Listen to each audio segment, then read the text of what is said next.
तेजस्वी यादव को supreme power मिल गई। लालू प्रसाद यादव ने तेजस्वी यादव को इतना पावरफुल बना दिया कि अब तेजस्वी यादव के सामने राष्ट्रीय जनता दल में कोई नहीं टिक पाएगा। तेज प्रताप यादव ने उधर बगावत कर दी। इस बात को लेकर जबरदस्त चर्चा हुई कि तेज प्रताप यादव अपने आप को मुख्यमंत्री की कुर्सी पर बिठाना चाहते हैं और लालू प्रसाद यादव के दोनों बेटे अब मुख्यमंत्री की कुर्सी को लेकर आमने सामने हैं। इन तमाम चीजों के अलावा आरजेडी के राष्ट्रीय कार्यकारिणी की बैठक में जो उनके सांसद हैं सुधाकर सिंह, उनका ना आना और उनके पिता जगदानंद सिंह का जो मौजूदा प्रदेश अध्यक्ष हैं उनका शामिल ना होना बड़ा सवाल खड़ा कर गया। इन तमाम चीजों के अलावा चिराग पासवान ने जंग का ऐलान कर दिया एनडीए के अंदर। इन तमाम चीजों पर बातचीत करेंगे, आपको बताएंगे कि कैसे आज बहुत कुछ हुआ जिसके बारे में लगातार चर्चा होती रही।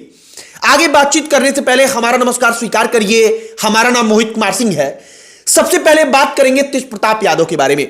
तेज प्रताप यादव अक्सर अपने अलग अलग कामों के जरिए सोशल मीडिया पर चर्चा का विषय बन जाते हैं। इस बार उन्होंने एक रील्स डाला। उस रील्स में ऐसा डायलॉग है कि उस डायलॉग को लेकर जो राष्ट्रीय जनता दल है उसके अंदर का टेम्परेचर बढ़ गया। हुआ क्या?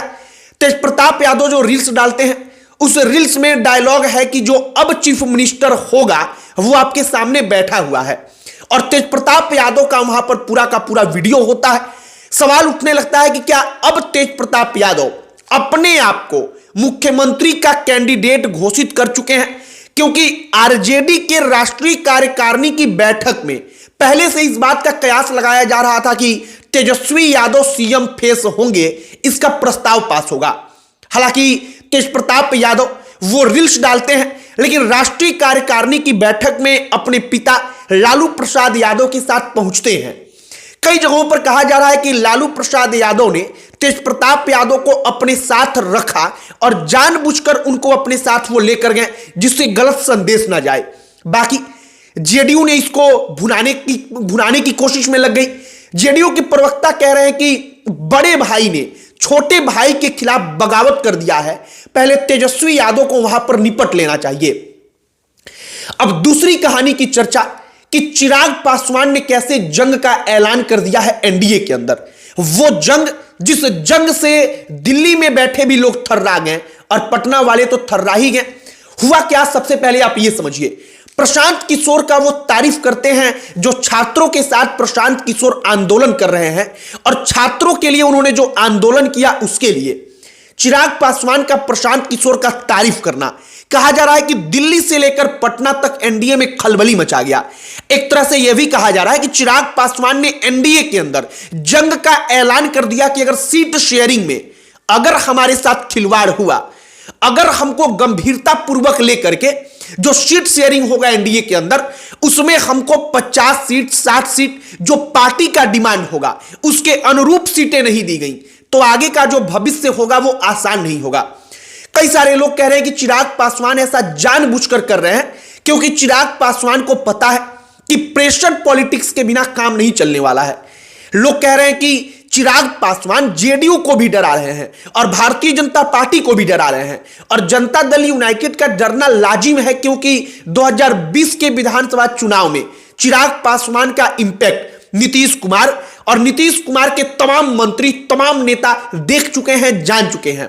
भारतीय जनता पार्टी के पास मजबूरी है कि चिराग पासवान को वो अपने पास रखेंगे क्योंकि बीजेपी के पास चिराग की तुलना में खड़ा करने के लिए कोई दूसरा इस कद का इतना लोकप्रिय युवा चेहरा है ही नहीं। दलित में भी इस कद का लोकप्रिय कोई दलित नेता जो बन सके, अपने आप को कह सके, वो दूसरा कोई चेहरा है ही नहीं। पशुपति पारस जो एक लग रहा था कि अगर चिराग नाराज होंगे तो हम पशुपति पारस को लिफ्ट देंगे तो चिराग वापस से धरती पर आ जाएंगे, वो पशुपति पारस पहले से ही लालू प्रसाद यादव के कोटे में जा चुके हैं। लालू प्रसाद यादव से उनकी बातचीत हो चुकी है। अब चिराग पासवान ने पीके को लेकर जो कहा कि वो ठीक कर रहे हैं, इसके बाद प्रशांत किशोर उनकी तारीफ करते हैं। इसको लेकर बड़ी चर्चा हुई। कहा गया कि चिराग पासवान अब असली जो पॉलिटिक्स होता है उस असली पॉलिटिक्स में उतर चुके हैं। अब इसके बाद एक और चर्चा, और वह चर्चा यह कि आरजेडी के राष्ट्रीय कार्यकारिणी की बैठक में तेजस्वी यादव को सबसे पावरफुल बना दिया गया। तेजस्वी यादव से ज्यादा पावरफुल अब राष्ट्रीय जनता दल में कोई नहीं है। विधायकों को टिकट कौन देगा, किसका नाम फाइनल होगा, यह सब कुछ तेजस्वी यादव डिसाइड करेंगे। मतलब कोई भी नेता किसी भी कैंडिडेट को कह दे जो अपने आप को मान रहा हो कि हमको आरजेडी से टिकट मिलेगा, हम कैंडिडेट बनेंगे आरजेडी के, वो कह दे कि तुमको टिकट मिलेगा, लेकिन वो कंफर्म तभी होगा जब तेजस्वी यादव चाहेंगे। लालू प्रसाद यादव ने अपना सारा का सारा पावर ट्रांसफर कर दिया तेजस्वी यादव को। अब इस प्रकार से आप देखेंगे तो तेजस्वी यादव से ज्यादा पावरफुल राष्ट्रीय जनता दल के अंदर कोई नहीं बचा। राष्ट्रीय कार्यकारिणी की बैठक में ये तमाम फैसले लिए गए, लेकिन राष्ट्रीय कार्यकारिणी की बैठक में कुछ ऐसा भी हुआ जो कई प्रकार के सवाल खड़ा कर गया।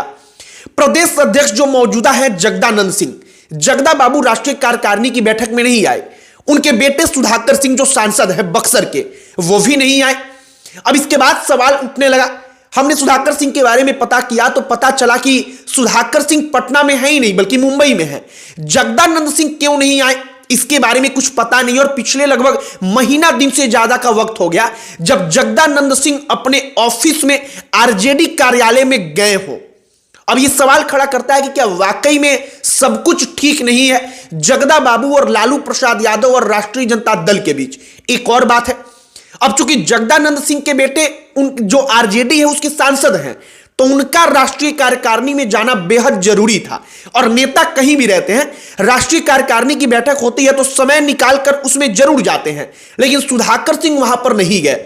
सवाल यह भी उठ रहा है कि क्या वाकई में सुधाकर सिंह अब आरजेडी के असल तौर पर जो 4 सांसद चुने गए थे उनमें से कट चुके हैं, और हो ना हो भविष्य में चूंकि जगदानंद सिंह भी नहीं आए, सुधाकर सिंह भी नहीं आए, तो कहीं इनका रास्ता राष्ट्रीय जनता दल से अलग ना हो जाए। फिलहाल जो तमाम चर्चाएं चल रही हैं हम उसको बता रहे हैं। कंफर्मेशन किसी का कुछ भी नहीं है, लेकिन जगदानंद सिंह की नाराजगी की खबर चरम पर है। जगदा बाबू अब प्रदेश अध्यक्ष नहीं रहेंगे। नए प्रदेश अध्यक्ष की खोजबीन राष्ट्रीय जनता दल के अंदर चल रही है, क्योंकि जगदानंद सिंह ने अपने स्वास्थ्य को लेकर के कहा है कि अब हम प्रदेश अध्यक्ष का जो दायित्व है उसका निर्वहन नहीं कर पाएंगे। बाकी जो तमाम चीजें इस वक्त पर चल रही हैं, क्या आपको लग रहा है वाकई में कि आरजेडी का एक सांसद कट जाएगा और तेजस्वी जो दूसरे को तोड़ने का प्रयास कर रहे हैं उनकी अपनी ही पार्टी टूटने वाली है या टूट जाएगी? आपकी प्रतिक्रिया का हमें इंतजार रहेगा। आपकी राय इस पर क्या है कमेंट बॉक्स में लिखकर बताइएगा। बाकी जो तमाम चीजें हमने आपको बताई है इस पर आप किसी भी टॉपिक पर कुछ कहना चाहते हैं तो जरूर कमेंट बॉक्स में लिखकर बताइएगा। वीडियो यहीं पर समाप्त करते हैं। अंत में हमारा परिचय, हमारा नाम मोहित कुमार सिंह है। बहुत बहुत धन्यवाद।